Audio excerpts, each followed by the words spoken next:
Assalamualaikum warahmatullahi wabarakatuh. Apa kabar kawan-kawan semua? Jumpa lagi di channel Ngobor. Masih biasa nih, ada Mas Ayung yang mau cerita horor tentunya ya. Betul sekali Mas Oke, Habib. Mas Ayung. Mau ini dulu ngobrol dulu apa mau nyapa kawan-kawan dulu nih? Mau nungguin jenengan pembukaan dulu aku tak nyalain. Udah. Ya. Oke, isep dulu Mas Ayung. Monggo Mas Ayung. Jadi udah ini sih ya Bib ya. Kita ngobrol-ngobrol, ada kopi, ada rokok gitu ya. Lumrahnya seperti itu. Enggak sih, cuman kebiasaan aja. Udah pembukaannya Bib. Oh, udah. Baik. Aku tanya apa kawan-kawan dulu. Assalamualaikum warahmatullahi wabarakatuh. Waalaikumsalam. Bismillahirrahmanirrahim. Apa kabar kawan-kawan Ngobor semua? Semoga semua dalam keadaan baik, sehat. Amin. Tentunya selalu bahagia kapanpun dan dimanapun saatnya. Kembali ada kami berdua di acara Ngobor, ngobrolin yang horor-horor. Seperti biasa kita akan menyuguhkan cerita-cerita yang ada horornya ya Bib. Ada lucunya, tapi lucunya nggak sengaja sebenarnya Bib. Cuman orang namanya ngobrol di mana-mana ya biasanya jangan terlalu tegang. Ada guyonannya seperti itu ya Bib ya. Semoga tetap diterima oleh kawan-kawan semua, kawan-kawan subscriber, dan juga selamat datang juga untuk kawan-kawan yang baru mampir di channel ini. Semoga betah dan bisa menghibur. Amin. Itu aja ya Bib. Udah tutup aja Bib. Belum cerita ya Bib ya. Baik, aku akan mulai cerita. Ini ada sebuah kisah. Kisah ini dari dulu dan sekarang Bib.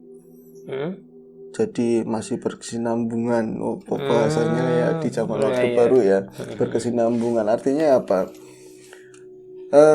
Aku nggak mau ngibahin seorang sih, cuman siapa tahu dengan adanya kisah ini juga kita bisa belajar banyak. Ya ada hikmah begitu ya Bib ya.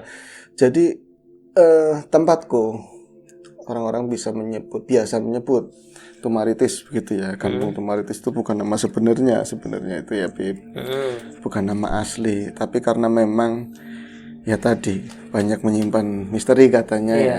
Akhirnya kan kayak di Tumaritis itu yang komik Tumaritis Bib. Ini sebelah tempatku itu bukan di tempatnya Bro Tommy ataupun Bro Tuying. Aku kan lebih ke ngulon terus ini berbatasan sama sawah. Sawah itu lebar sekali Bib karena bukan milik satu desa. Artinya kalau kita berapa petak lah, berapa hektar ke sana udah masuk ke desa lain, terus nyambung. Kalau memandang lepas ngulon atau ngalor itu udah bukan wilayah Tegal lagi, jadi udah Brebes begitu Bib.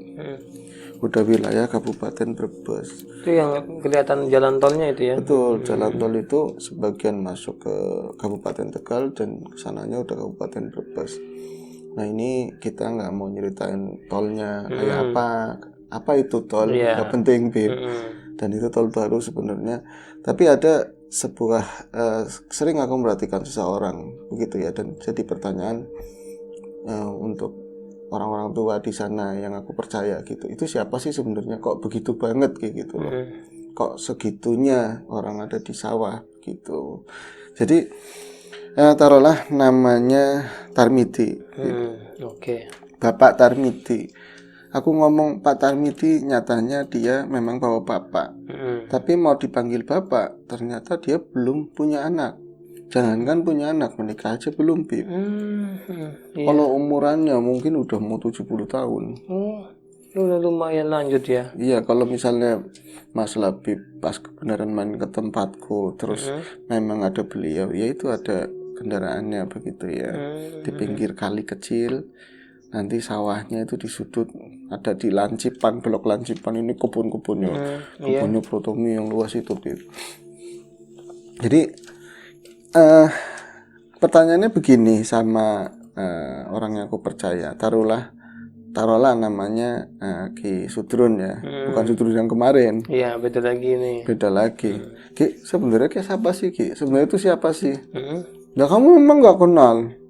Ya kenal tahu nama. Maksudnya sebenarnya orang mana? Apa orang sini asli? Apa memang bukan orang sini? Maksudnya orang desa sini, desaku. Iya. Ya orang sini, cilik-cilikannya ya neng kene, cilik-cilikannya ya di sini, kecilnya gitu. Tapi pas pemudanya, dewasanya itu kemana aku nggak ngerti. Nah kau ngerti, nggak ada orang sini yang tahu.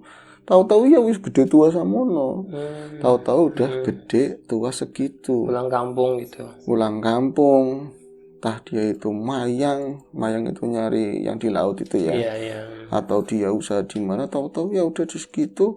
Terus kok lama-lama kok turun ke sawah, terus pinter nyawa gitu. Wow, jangan-jangan dia itu merantau tapi di sananya nyawa. Ya Iya. aku juga nggak ngerti. Ora lo ki, rimen. Itu katanya ora lo, aku kan mau nyampein sesuatu. Iya, gimana.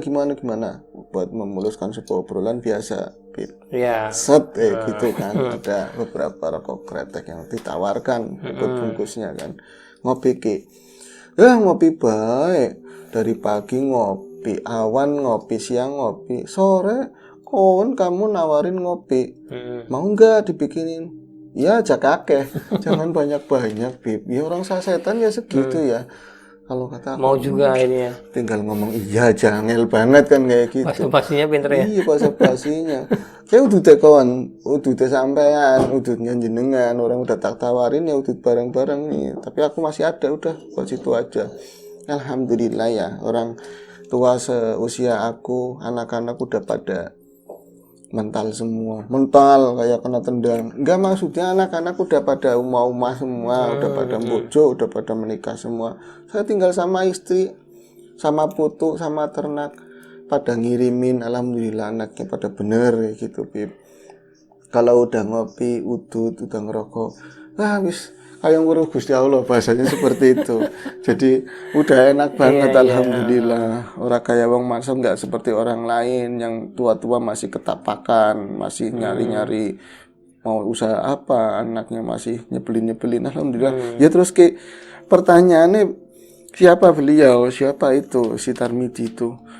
Tarmidi masih rombongannya tunggal putune si Ustadz Kalimi gitu.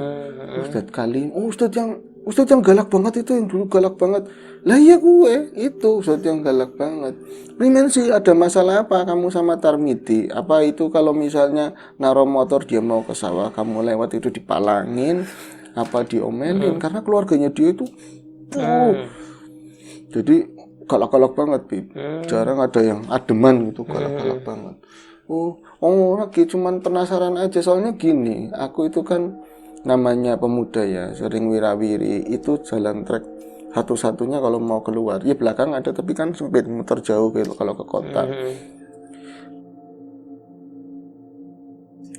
Nah ini kok kalau misalnya pagi menungsa itu orang itu udah ada di situ di sawah pagi-pagi banget, Bib.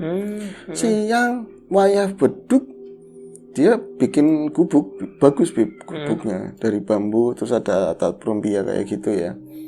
Nah, kalau enggak atapnya dari anyaman daun kelapa itu, ketepre apa namanya itu ada ininya gubuknya. Enggak pulang juga. Kalau aku pulangnya sore, ya kalau jam 4, jam 3 masih lumrah. Maghrib tinggal gembreng Allahu Akbar, masih ada di situ. Sebenarnya mau primen ya gitu. Jadi nggak pernah setiap sehari di sawah gitu ya? Di sawah, Bib. Orang itu nggak ada istilah jam jam istirahat tuh nggak ada. Ya istirahat di situ, maghrib tung. Di sini orang-orang mau berangkat ke masjid itu masih di sawah, Bib. Tapi gelap-gelap itu masih macul gitu loh. Karena nggak ada waktu. Ini jam berapa seperti itu. Ya ini, kayak gitu. Kamu nanyain wong kowe kumprung apa ora digituin. Ya bukan Mas. Kumprung itu madan kesel ya, Bib, atau ada urat yang capek, otaknya capek. Iya. Aduh, horornya mana, Bib ini, Bib. Jadi aku nanyain kayak gitu. Jadi ketemu cerita panjang lebar, tahu hubungin dengan apa yang aku tahu dari 1-2 keluarganya lah kayak gitu. Dijelasin sama beliau Ki Sudrun ya. Orang itu emang kayak gitu. Kamu tahu dia itu belum menikah sampai sekarang. Mau tua kayak gitu belum menikah. Burung bojo, apakah udah pernah rumah tangga terus gagal? Orang-orangnya nggak menikah, memang nggak menikah. Terusnya kayak gitu memang keluarganya itu yang namanya usaha banyak kan di sawah. Sawahnya di mana-mana ada, Bib. Tapi yang paling unik, sawah-sawahnya keluarganya itu banyak kan di pinggir-pinggiran desa, pinggir-pinggiran kali kayak gitu, tempat yang susah-susah itu. Iya, iya. Kadang sawah di desa lain itu seberangnya sungai agak gede, kayak gitu loh. Terus nanti misalnya ada pematang, mereka males muter, baja-bajanya gitu loh, perempuan nyampe nyemplung gitu loh. Nyemplung ke kali, jadi nyampe setengah berenang atau enggak jingkat gitu ya. Itu sampai segini. Unik juga ya. Jadi ada yang namanya wasiro, taruhlah wasiro, itu masih mungkin kakaknya tadi ya. Tarmiji. Kakaknya Tarmidi, usianya lebih tua lagi, tapi badannya rosa, Bib. Kurus tapi kuat kayak gitu loh. Jadi waktu itu belum terlalu sore, aku kan seneng mancing, Bib. Mancing waktu itu targetnya nila, tapi kan masuk ke dalam kampung sono jauh ya. Kali anakan kali lah, kali beranak ya, Bib. Anakan kali, terus kita lagi bener-bener konsentrasi, sebentar lagi ikan mulai narik, kalau sore airnya agak pasang gitu kan. Tahu-tahu ada suara cembler kayak gitu kan. Nah karena aku ada di Ngobor juga, dan banyak yang kalau di kampung di Tumaritis itu kan ada sungai gede, kalau ada suara kayak gitu biasanya nggak lain itu beruncul, Bib. Ya. Hantu kali lah ya. Itu arahnya sebelah kanan, tapi kalingan sama gembel-gembelan. Apa itu? Ya inilah semak pinggir kali itu. Ini apa suaranya kok keras, tapi nggak begitu keras banget, tapi benar-benar menimbulkan riaknya itu nyampe ke pelampung. Kok yang begini keras, jadi kayak sesuatu yang dicemplungin gede. Kok jalan gitu kan, bunyi sembari ngomong, Bib, jadi breng terus kayak gitu, Bib, menceracau, orangnya menceracau sambil nginang, Bib. Tahu-tahu pas kok suara apa sih, nyem, suaranya kayak gitu, kupiak, tapi nggak selesai, kalinya cukup lebar, Bib, jadi 6 meteran, suaranya 5 meter, 6 meter, sama bantarannya lumayan lah. Itu nggak takut ya udah tua gitu ya? Apa? Iya, nggak ada takutnya gitu. Iya, nggak ada takutnya. Akhirnya aku kan berdiri ngelongok, makhluk apa gitu kan. Kalau nggak hewan apa, di sini nggak ada buaya. Pas dilihat lebih kaget lagi, lebih aku ngelihat bangsa gituan. Karena apa? Kelihatannya kepala tok, Bib. Iya, dia nyemplung, jadi di atas ini nenek-nenek keriput. Dia orang emang tinggi, tapi nggak bungkuk, Bib. Kurus, keriput begitu ya. Ininya udah keriput, celong matanya. Jadi pakai kerudung yang cuma diselempangin begini. Nginang, Bib. Jadi nyemplung, kepalanya segini nih, Bib. Itu tangannya itu ke atas kayak gini, megang arit sama sesuatu, ini apa kayak semacam kandi apa ya, Bib, waring lah apa ya, itu ke atas begini. Jadi kayak hantu inilah, hantu perempuan tua. Oh iya, sinunya merah, udah hampir aku loncat ke belakang ya, saking kagetnya, Bib, saking kagetnya. Pas lo kok bahasanya orang, kok kayak orang sih, tak perhatiin karena emang kalau misalnya lari juga wagu kan ya. Aku sendirian itu tetet makin ke tengah makin susahan, makin kayak gini banget kan. Ini bukan orang kelelep, memang sengaja gitu kan. Dari sana kan seberang kelihatan ada bakulnya, ada paculnya gitu kan. Oh ini orang mau nyebrang, lama-lama makin cetek makin kelihatan ke atasnya, Bib. Manusia, Bib, ternyata. Kayak banjirmen, marahin kali dimarahin, Bib. Gini banjir banget gitu. Iya, ngapain sih kalau dibanjir nak kali royal dibanjir nak kali dibanjir. Orang kali itu kalau tiap sore ya pasang. Akhirnya volumenya segitu kok dimarahin, yang banjirnya siapa? Kurang ajar kabeh kayak gitu, Bib. Waduh, sambil nyong tuh kayak gitu kan. Ke pinggir. Di jam berapa itu, mau 4:30-an, emang aku tanggung, ntar lagi itu naik kah, aku mau pulang gitu ya, tapi ini mau tarikan kayaknya mau bagus, ada sih kalau orang pemancing tandanya kan kelihatan. Di jam segitu baru nyebrang, dan mau ngemet iki loh, mau ngambilin daun pisang, jadi pisang bantar itu banyak, itu, Bib. Nah kemarin aku ketemu lagi dia di sawah, bukan di situ. Jadi aku lagi moto-moto sama bocil-bocil gitu ya. Cerita-ceritanya kayak fotografer. Ada manusia itu, Wasiro itu. Wasiro apa Kamiro tadi aku nyebut. Wasiro itu. Jadi dia lagi marahin entah ponakan entah siapanya. Jadi mau ditinggal. Jadi ponakannya itu bawa tangki, Tangki bukan ya armada perang ya, tapi tangki yang Oh, buat buat nyemprot. pupuk, iya, semprot Dia kan itu. kesusahan, dia lagi manen kangkung, ngomong, hah, kamu mau ninggal aku kayak gitu, kamu mau ninggal aku? Iya, Enggak, wah, cuman sebentar nganterin ini doang, susah, monjengin sampean nggak bisa, soalnya nanti jagungnya duduknya di mana? Orang baik, kan mau ninggal aku, kamu itu mau ninggal aku, kalau kamu ninggal aku pulangnya gimana? Ini wis sore loh, ini udah sore, mau maghrib, Bib. Ya jam-jam setengah 6 lah, ini udah sore, kamu meninggal aku ya. Terus akhirnya itu kalah, balik lagi, pakai motor Alfa itu tuh loh, balik lagi bonceng susah-susah, Bib, sama bawa kangkungnya, cuman nggak jomplang ke belakang doang. Itu loh, sampean mau diatur pulang ke rumah apa gimana? Ora, enggak katanya. Kok enggak? Kok enggak? Mampir ke sawah sana katanya, sawah yang nyelem-nyelem itu, Bib. Iya, iya. Jadi mau maghrib aja mau ke sawah lagi, Bib.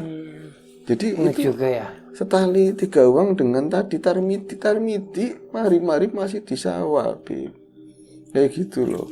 Jadi aku ngobrolin ini ya, obrolin ke siapa kakek Sudrun dengan apa yang aku lihat saudaranya itu. Tapi tinggalnya kan nggak satu desa ya sama si Tarmiti. Kalau kamu tahu dulu ada cerita, tapi yang cerita kadang-kadang ditambah-tambahin, kadang-kadang dikurang-kurangin. Wong cerita, nek duit dikurang-kurangin. Udah pasti, pastinya Iya, kayak kalau gitu. ceritanya ditambah-tambahin. Tapi itu satu rumah. Kamu tadi kan ngomong Ustadz Galimi. Itu kakaknya si Tarmidi. Dulu kakaknya Tarmidi. Jadi udah jadi momok Ustadz itu. Ada sebuah madrasah jauh dari tempatku sih, Bib. Tapi yang bikin anak-anak itu madrasah itu sebuah keharusan. Walaupun ada orang yang males sekolah umumnya. Sorry. Sekolah umum misalnya sampai kelas 2, kelas 3 berhenti. Tapi madrasah harus selesai. Di kampung kayak gitu. Madrasah itu penting banget. Nah, yang bikin jadi momok anak-anak itu ketemu sama Ustadz Kalimi.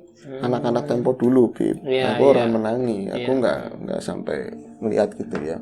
Karena apa? Dia itu killer banget, guru yang benar-benar salah pek kayak gitu. Pakainya penggaris kayu yang panjang. Der. Terus kalau misalnya lewat di tengah-tengah bangku, misalnya jenengan Labib mau disuruh hafalan, itu nggak ngelihat ke arah sampean. Jadi ngelihatnya ke arah lain, terus kamu langsung kayak gitu, nggak ada prepare sama sekali, nggak ada persiapan, salah deng kayak gitu, Bib. Jadi semua murid-murid takut, tapi dilalanya apa? Ya jadi pinternya, Bib. Dia sebenarnya orang baik, Bib, orang baik, cuman galaknya itu sebelum menikah juga, Bib. Sampai akhir hayat bahasanya seperti itu. Kalau misalnya itu ada ketentuan kan, sudah cukup umur, udah ini kan harus menikah. Tapi apa sebenarnya gitu yang jadi problem di keluarganya beliau itu banyak yang belum menikah sampai tua-tua, terus sosoknya temperamen banget. Dulu pernah mungkin dicerita ngopor, kemudian dulu Bib.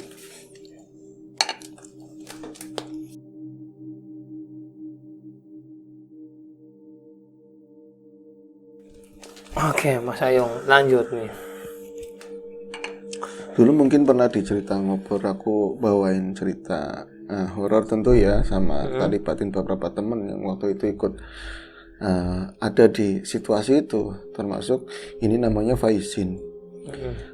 Jadi sebelum Pak Tarmidi itu, sebelum Tarmidi itu ada lagi kakaknya, aku lupa namanya, tapi itu juga galak lagi, Bib. Kita itu cuma main di areal dekat sawahnya itu. Cuman memang ada pohon-pohon kedondong yang berjejer jarak 5 meteran, 10 meter itu di bantaran kali kecil. Terus namanya pemuda ya kenakalan remaja lumrah. Matang-matang udah pada tua, kita pada naik di atas. Nah, si ini makhluk ini datang, kakaknya itu datang, ucuk-ucuk dia pakai sepeda sih. Sepeda tapi nggak dipakai, dituntun, Bib, senengnya. Angel kan. Paculnya di sini, sepedanya dituntun sambil ngerokok. Kadang-kadang aku penasaran, ini kempes apa enggak? Enggak kempes, tapi enggak seneng dipakai. Cuman buat temen jalan. Jangan-jangan diajak ngobrol, Bib. Kira datang situ melihat bocah lagi penekan, lagi di atas, woi, kunyuknya siapa? Pada turun. Digituin, bocah langsung berusut, cuman aku aja nggak jatuh untungnya ya.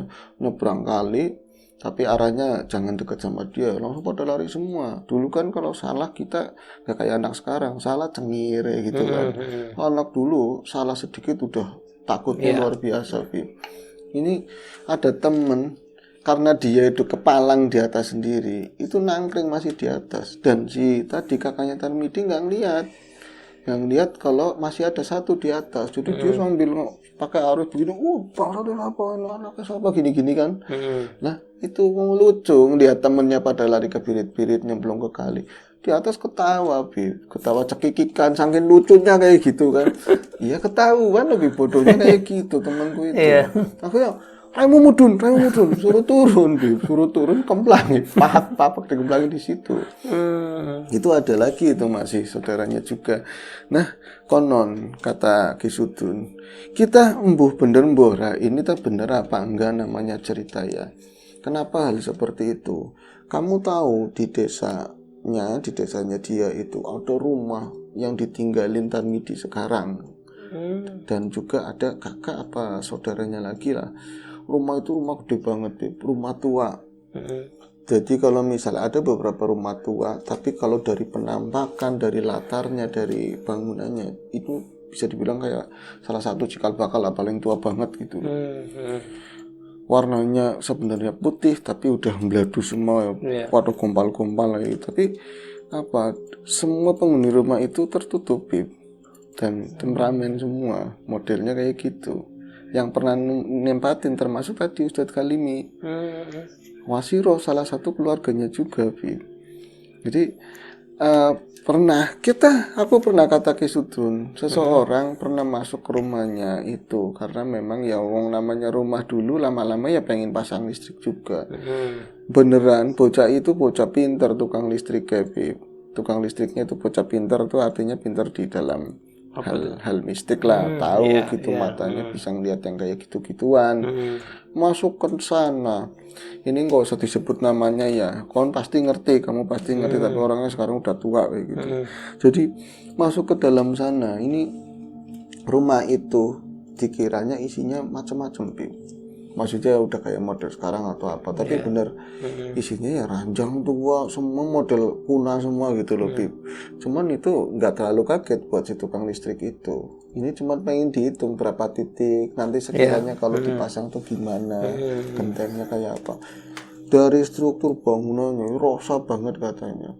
Rosa itu kuat banget, kayunya kayu kuna semua, Bib. Bahkan gantungan lampu masih bener-bener inilah zaman-zaman baheula artistik lah begitu.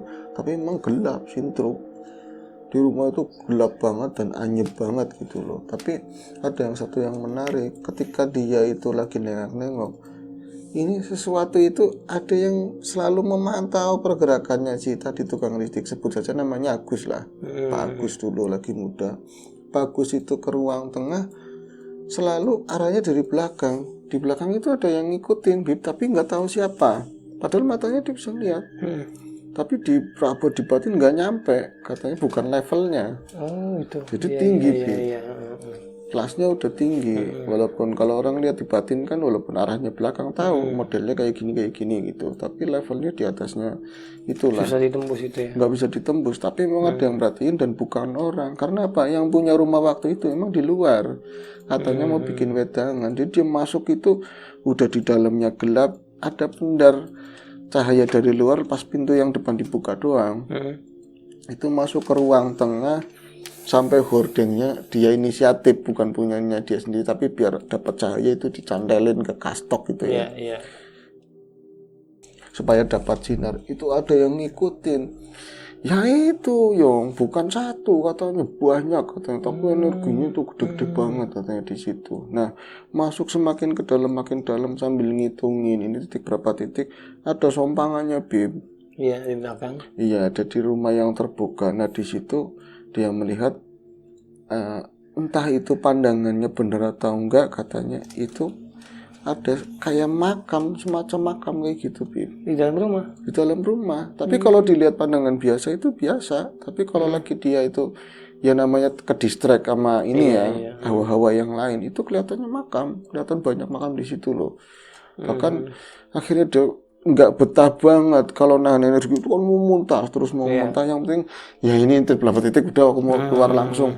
Akhirnya dia keluar, "Primen Gus," katanya, "Primen Gus." "Ya gampang Wak, tapi jangan sekarang." "Loh, katanya cepat pasang listrik sama kamu." "Ya tapi kan harus laporan dulu tetek Bu." Itu diulur sengaja karena dia nggak mau ke situ lagi. Karena terlalu banyak energi yang nggak beres di situ kayak gitu. Akhirnya apa? Malam harinya Agus ternyata orang deket yang masih keluarga sama Ki Sudrun. Tapi tinggalnya kan jauh. Kalau sekarang udah lain desa, Bib. Itu malamnya dia ngimpi. Jadi rumah itu dulu memang kayak gitu, tapi bagus rumah orang berada. Bisa dibilang paling sugih, paling kaya orang gitu. Tapi ya tadi, Bib, orang punyanya dulu ya orang paling kaya. Biasanya yang punya kekuatan juga power. Orang dulu tuh kayak gitu ya, dari segi ilmu sama ageman-agemannya itu luar biasa, Bib. Tapi satu ketika itu kayak ada semacam apa ya, perebutan tempat atau kekuasaan di situ loh, sama harta itu kayak satu keluarga itu ini saling bantai gitu loh, Bib. Dengan cara ilmu apapun kayak gitu, dan semua dimakamin di situ, Bib. Di rumah itu yang maksudnya kayak kakak adiknya itu di situ, di dalam situ, Bib. Sekarang di dalam rumah Di dalam rumah. Jadi orang-orang dulu itu kan mungkin nggak ada peraturan kayak sekarang ya. Zaman-zaman kuna mungkin sebelum ada ya orang luar datang kemari atau apa sekarang itu. mesti di TPU ya. Kalau sekarang udah mesti di macam-macam ya, kan bisa digali dan lain-lain. Kelihatannya kayak gitu yang lihat Agus saat dia mimpi. Nah itu ada sebuah pusaka yang luar biasa di situ, Bib. Kayak gitu loh, di situ, di dalam situ, tapi kayak kekurung, dia nggak bisa keluar. Nggak bisa keluar. Dan pusaka itu punya ya namanya kekuatan besar, dia punya kayak sebuah kayak kerajaan. Nah di situ membawai beberapa yang ada di situ yang serem-serem itu. Akhirnya apa, si Mas Agus ngimpi aja nyampe paginya meriang, Bib. Kalau di sana tuh ngeliat nggak jelas banget, tapi peristiwa saling rebutan itu, pertengkarannya, orang-orangnya keras-keras banget. Tapi ya tadi kalau kaya memang kaya banget, Bib, dulu itu. Iya, bukan tahun Jepot lah, tahun jepot, Bib. Akhirnya apa? gitu ya. Dia itu sampai meriang berapa hari, akhirnya dia datang karena dia bisa melihat seperti itu, tapi kan nggak terlalu ini banget lah, bukan digeluti di hal seperti itu ya, tapi dia memang pernah nyantri. Akhirnya datang ke ininya, Bib, sampai ke gurunya lah kayak gitu, ke kiainya atau apa, ke sana. Akhirnya ditanya-tanyakan, Bib, yang kayak gitu, kenapa aku ngeliat tapi nggak bisa ngelihat sosoknya pada saat aku melek. Saat kamu mimpi, kayak aku mimpi, ngeliatnya peristiwa dahulu, tapi nggak ngelihat sosok-sosok malu-malu kayak gitu, nggak ada, adanya peristiwa. Kalau di sosok asli, aku ngelihat ada guru, ada bah, tapi mereka itu nggak bisa tak tembus. Modelnya kayak apa, cuma kekuatannya aja. Oh ya wis, tapi kamu yang penting ini ya, namanya tetangga bikin alasan, jangan ke situ. Kamu belum siap untuk, yaitu terlalu gede. Nah, ini pertanyaannya sebenarnya di situ apa sih? Di situ apa sih? Ya mereka ya lumrah orang dulu katanya, abahnya itu orang dulu punya pegangan luar biasa dari ilmu batin yang mereka pelajari dan agemannya, barangnya itu. Cuman beruntung ketika pernah ada kemelut besar di situ, ada seorang Linui atau biasa disebut kalau walinya orang dulu atau kiai lah kayak gitu ya. Itu dia itu bisa mengurung, jadi barang benda pusaka itu masih di situ, Bib. Jadi dia itu nggak bisa keluar, nggak bisa keluar. Ya kan kalau barang pusaka kan ini cuman buat rumah, barangnya bisa rumah, tapi si makhluk yang bisa keluar kemana aja, Bib. Cuman singgahnya kan di situ. Kalau itu nggak ditutup sama lingkaran, tapi pagernya pagar doa yang dijabah sama Gusti Allah kayak gitu. Jadi sampai sekarang itu nggak bisa keluar dari lingkup itu.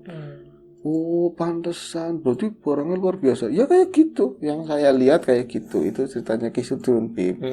Nah, Ki Sudrun menambahkan kayak gini, Yung, kopi ini bisa jog maning. Alah, tahu kopi lagi, Bib. Ya di warung sih enak aja, aku bilang kan. Akhirnya apa? Ditambahin, kalau seandainya Yung katanya barang itu sampai keluar, itu bisa jadi malapetaka lah. Maksudnya nggak bagus buat orang-orang yang megang. Makanya mungkin kiai dulu atau wali sampai ngurung itu cuma untuk di lokasi di tempat itu aja. Di dalam rumah. Di dalam rumah, bahkan itu nggak bisa ngikut masuk ke dalam orang-orangnya kan yang tinggal kan gonta-ganti ya. Keluar itu nggak bisa. Sudah kayak dikunci di jabah kayak gitu loh. Akhirnya bagaimanapun orang-orang yang di dalam itu perangainya dari sifat panasnya, amarahnya itu kena, Efek juga ya. efek. Makanya yang tinggal di situ ya kebanyakan orangnya pemarah. Terus ya kayak gitulah Bib, angel-angel semua gitu loh Bib. Ya itu sedikit yang tak tanya-tanyain, dapat penjelasan dari Ki Sudrun. Kalau misalnya kebenarannya sampai mana, walau alam. Tapi kalau misalnya dirunut efek dan segala macamnya itu masuk Bib. Masuk karena aku ada beberapa kasus sama kawan-kawan juga dari sesuatu yang dipelajari atau agama itu berpengaruh juga Bib. Untuk seorang yang megang. Apalagi powernya luar biasa misalnya seperti itu. Makanya kan kita kudu hati-hati gitu kan. Jangan asal pegang benda-benda gitu ya. Meskipun itu waris dari orang tua, mereka akan nyari yang pas juga, nggak asal megang gitu kan. Takut-takutnya jadi tadi semprot dan kesel gitu. Sasaran ya. Itu aja Bib ceritanya. Ya benar juga. Sebenarnya barusan aku cerita juga tentang kayak gitu Mas Ayu. Oh iya. Jadi efek dari pusaka imbasnya ke keluarga gitu. Itu harapannya kan ya karena itu tadi apa ya, ada yang nggak lumrah gitu. Kenapa maghrib masih di sawah? Kenapa mau maghrib juga kali gitu dengan resiko seperti itu kok ini gitu ya, nyemplung nih gitu kan. Aneh Bib. Sosoknya aneh semua. Bahkan ini ada tambahan sedikit ya.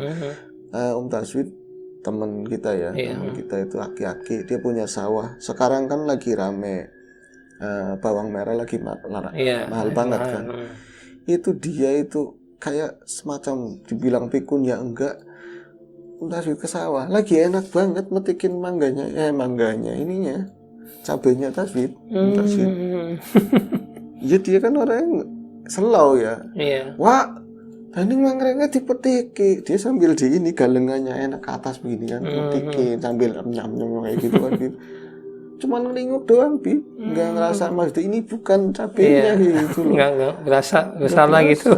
Akhirnya dasarnya kumprung kayak gitu kan. Akhirnya saudaranya yang tadi pakai motor itu dia minta maaf bener-bener sama Om Taswid. Orangnya kadang begitu, orang suaminya aja, dia kalau dia punya suami itu nggak apa ya, udah nggak 1-2 kali, sering banget dikamplengi dulu sama suaminya. Ya paling penjelasannya sering dikamplengi ya, di sini uratnya ada yang gimana gitu. Gitu aja sih. Oke, makasih Mas Ayu ceritanya. Sesuatu hal yang baru juga. Ya kebetulan emang sama, emang tadi ada efeknya gitu. Oke, makasih buat Mas Ayung yang udah bagi cerita, dan nggak lupa juga makasih buat kawan-kawan yang sudah mampir di channel Ngobrol. Langsung aja Mas Ayung ya. Sampai jumpa di ngobrol berikutnya. Sekian, assalamualaikum warahmatullahi wabarakatuh.